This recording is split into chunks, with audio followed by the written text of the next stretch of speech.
अब तक हमने देखा कि शिगाराकी स्टार को मार देता है, लेकिन स्टार अपने साथ अपनी क्वर्क भी खत्म कर जाती है और शिगाराकी को काफी घायल भी कर देती है। खैर, इसके बाद शिगाराकी वापस ऑल फॉर वन के सीक्रेट बेस पर आ जाता है। वो दर्द की वजह से बहुत चिल्ला रहा था। ऑल फॉर वन शिगाराकी से कहता है कि उसकी क्वर्क्स को काफी चोट आई है, इसीलिए शिगाराकी को इतना पेन हो रहा है, लेकिन चिंता की कोई बात नहीं है, कुछ टाइम के बाद उसकी बॉडी हील हो जाएगी। शिगाराकी अब कहता है कि मुझे उन सभी से नफरत है जिन्हें ऑल माइट का चेहरा भी याद है। मैं जब तक उन सभी को मार नहीं दूंगा शांति से नहीं बैठूंगा।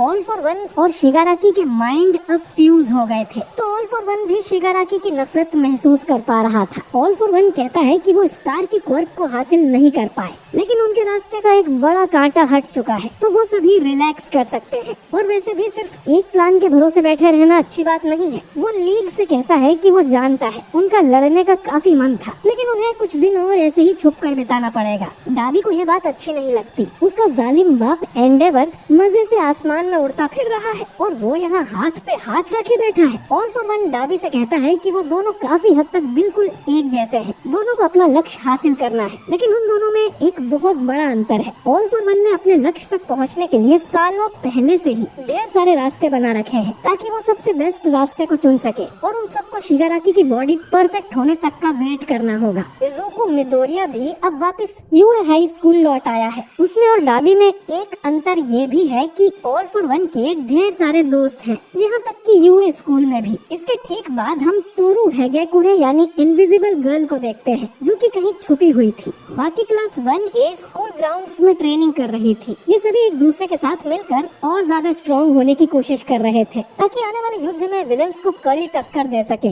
डेकू और बाकुगो साथ में ट्रेनिंग कर रहे थे, जिसमें बाकुगो डेकू पर अपनी नई मूव से अटैक करता है और डेकू उसकी चपेट में आ जाता है। ये नई टेक्निक बाकुगो ने अपनी इंटर्नशिप के दौरान एंडेवर से सीखी थी, जिसमें अपने पसीने से एक बड़ा ब्लास्ट करने की जगह वो उनसे ढेर सारे छोटे ब्लास्ट कर सकता है। और ज्यादा पसीना आए इसीलिए बाकुगो ने अब भी अपनी विंटर वाली कॉस्ट्यूम पहनी हुई थी, लेकिन इस टेक्निक को यूज करने से बाकुगो जल्दी थक जाता है। टोडोरोकी भी इनके पास ही ट्रेनिंग कर रहा था। वो अपनी आइस और फायर दोनों पावर्स को एक साथ यूज करने की कोशिश कर रहा था, ताकि डाबी उसे ना जला पाए। डाबी को हराने के लिए उसे अपनी दोनों साइड्स को एक करना होगा। कामिनारी और मिनेटा बात करते हैं कि कैसे ऑल फॉर वन और शिगाराकी अभी कमजोर हालत में है और जाइगेंटोमाकी अभी कैद में है और उसे बेहोश रखा गया है। तो अगर इन्हें वो दो विलन्स मिल जाए तो ये उन्हें आराम से हरा सकते हैं। तभी बाकुगो यहाँ आकर कहता है कि 3 रीजंस की वजह से वो गलत है। पहला रीजन कि वो आज तक ऑल फॉर वन को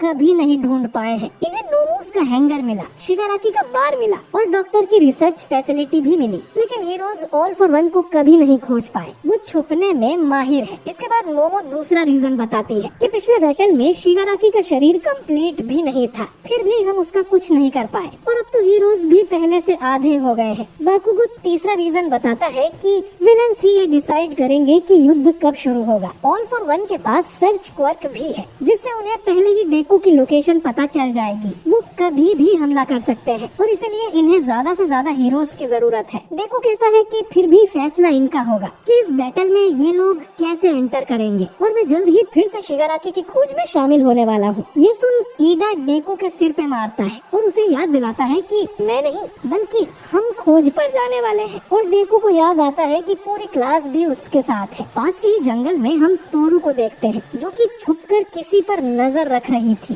दोस्तों, हमें पता है कि यूए स्कूल में एक गद्दार है जो कि विलन्स को इंफॉर्मेशन लीक करता है। तो वो गद्दार कोई और नहीं बल्कि यूगा है। तोरू को यूगा पर शक हो गया था, क्योंकि जब से डेकू वापस आया है यूगा ने एक बार भी स्माइल नहीं की। यूगा के साथ उसके पेरेंट्स भी थे, जो यूगा को बता रहे थे कि उन्हें ऑल फॉर वन से एक नया ऑर्डर मिला है और यूगा को हमेशा की तरह इसे पूरा करना होगा। यहाँ जंगल में सीसीटीवी नहीं है, तो वो खुलकर बात कर सकते हैं। यूगा रोते हुए अपने पेरेंट्स की बात सुन रहा था, जो कहते हैं कि अगर उसने ऑल फॉर वन की बात नहीं मानी तो वो हमें मार देगा। तोरू ये सुन शॉक हो जाती है और याद करती है कि कैसे यूएसजे और फॉरेस्ट ट्रेनिंग के दौरान विलन्स अचानक ही प्रकट हो गए थे, जबकि इन दोनों जगह की लोकेशन टॉप सीक्रेट थी। यानी यूगा ने ही इन कैंप्स की लोकेशन ऑल फॉर वन को दी थी। यूगा के पेरेंट्स कहते हैं कि ये सब उन्होंने अपनी मर्जी से नहीं किया, पर अब वो पीछे नहीं हट सकते। वो तो बस युगा के लिए खुशियाँ चाहते थे। तो दोस्तों असल में युगा बिना क्वर्क के पैदा हुआ था। उसके पेरेंट्स चाहते थे कि युगा भी बाकी बच्चों की तरह अपने सपने पूरे करे और कभी खुद के लिए बुरा फील ना करे। इसीलिए उन्होंने ऑल फॉर वन से मदद मांगी, जिसने युगा को लेजर वाली क्वर्क दे दी। लेकिन अब ये लोग उसके गुलाम बन गए हैं। अगर इन्हें पहले पता होता तो ये कभी ऑल फॉर वन से डील नहीं करते। अब तोरू सोचती है कि उसे जल्दी किसी को ये बताना होगा। तभी उसे पास में ही कोई नजर आता है।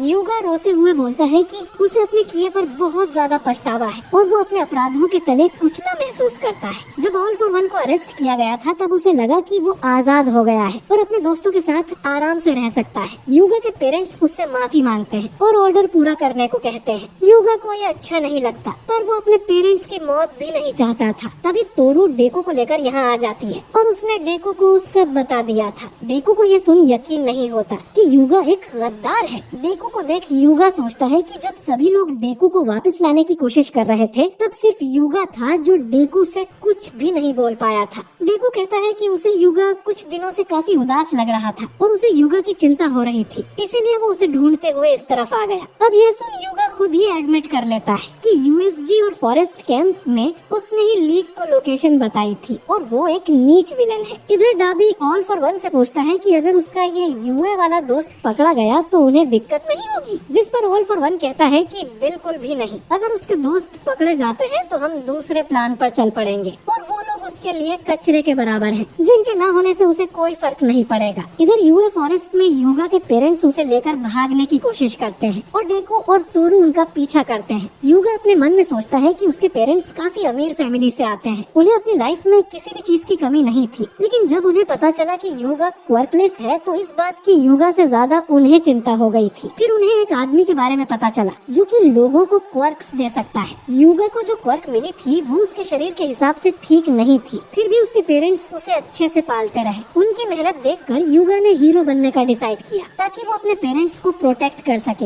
लेकिन जब ऑल फॉर वन को पता चला कि ऑल माइट यूएस स्कूल में टीचर बनने वाला है तो उसने युगा को भी उसी स्कूल में एडमिशन दिलाने को बोला। उसका अगला ऑर्डर था कि जब उसकी क्लास अकेली होगी तब वो ऑल फॉर वन को इन्फॉर्म करे। इसके बाद उसने युगा से ट्रेनिंग कैंप लोकेशन पूछी और अब उसका नया ऑर्डर था कि युगा डेकू को कहीं अकेले में लेकर जाए ताकि उसे पकड़ना आसान हो। युगा डेकू से कहता है कि जब उसने डेकू का लेटर पढ़ा था और जाना था कि डेकू भी उसी की तरह क्वर्कलेस है तो उसे बहुत निराशा हुई थी। अब युगा पलटकर डेकू पर अपनी लेजर से अटैक करता है, लेकिन तोरू बीच में आकर उसकी लेजर को रिफ्लेक्ट कर देती है। असल में तोरू की बॉडी पर लाइट पड़ते ही आईने की तरह पलट जाती है। तोरू अब युगा से कहती है कि वो सभी मर सकते थे, पूरे जापान में हालात बिगड़े हुए हैं और युगा ने एक बार भी अपने क्लासमेट्स के बारे में नहीं सोचा जिनके साथ वो इतने टाइम से रह रहा है। इसी के साथ हमें पहली बार तोरू का चेहरा भी देखने को मिलता है जो कि रो रही थी। युगा के पेरेंट्स वापस उसे बचाने आते हैं, लेकिन डेकू ब्लैक विप से उन तीनों को बंदी बना लेता है। तीनों से फिर ऑल माइट और पुलिस पूछताछ करती है। युगा को ये क्वर्क ऑल फॉर वन से 10 साल पहले मिली थी और उन्हें नहीं लगता कि ऑल फॉर वन ने इस क्वर्क के साथ कोई बॉम्ब फिट किया है, जैसे कि लेडी नेगांट के साथ किया था, जो ऑल फॉर वन को धोखा देते ही फट गई थी। प्रेजेंट माइक को हमेशा शक था कि स्कूल में कोई गद्दार है, पर उसने कभी ये नहीं सोचा था कि गद्दार कोई स्टूडेंट निकलेगा। प्रिंसिपल लेजू बाकी स्टूडेंट्स से बाहर जाने को कहता है, लेकिन वो सब बुरी तरह से शॉक में थे। ओजीरो पूछता है कि अगर तोरू उसे नहीं पकड़ती तो वो आगे क्या करने वाला था। वहीं किरिशिमा युगा से बोलता है कि कह दो ये झूठ है। पुलिस अब युगा से कहती है कि वो ऑल फॉर वन के बारे में सब कुछ बता दे। उसका फादर बोलता है कि उन्हें कुछ भी नहीं पता, वो बस ऑल फॉर वन का दिया ऑर्डर पूरा करते हैं। अगर वो ऐसा नहीं करते तो उन्हें मार दिया जाता। ऑल फॉर वन पहले भी कई लोगों को ऐसे मार चुका है। युगा अब रोने लगता है कि उसकी वजह से सब लोग मारे जा सकते थे और फिर भी बेशर्मों की तरह वो उन्हीं के साथ रहता था जैसे कि वो उनका दोस्त हो। वो सिर्फ एक विलन है। ये सुन डेकू बोलता है कि अगर ऐसा है तो उसने फॉरेस्ट में बाकुगो और तोकोयामी को बचाने की कोशिश क्यों की थी। वो एक और हीरो को जानता है जिसे ऑल फॉर वन ने मजबूर किया था, लेकिन फिर भी उसने अपने दिल की सुनी थी। कुछ बुरा करने से कोई हमेशा के लिए विलन नहीं बन जाता। डेकू अपना हाथ आगे बढ़ाते हुए कहता है कि तुम अब भी एक हीरो बन सकते हो। लेकिन युगा के कुछ बोलने से पहले सुकुशी ऋषि उसके मुंह पर मास्क लगवा देता है, क्योंकि युगा की बॉडी भी नेगांट की तरह रिग्ड हो सकती है। तो पहले वो उसे सेंट्रल हॉस्पिटल ले जाकर उसकी जांच करेंगे। डेकू और उसकी क्लास को अब एक जबरदस्त आइडिया आता है।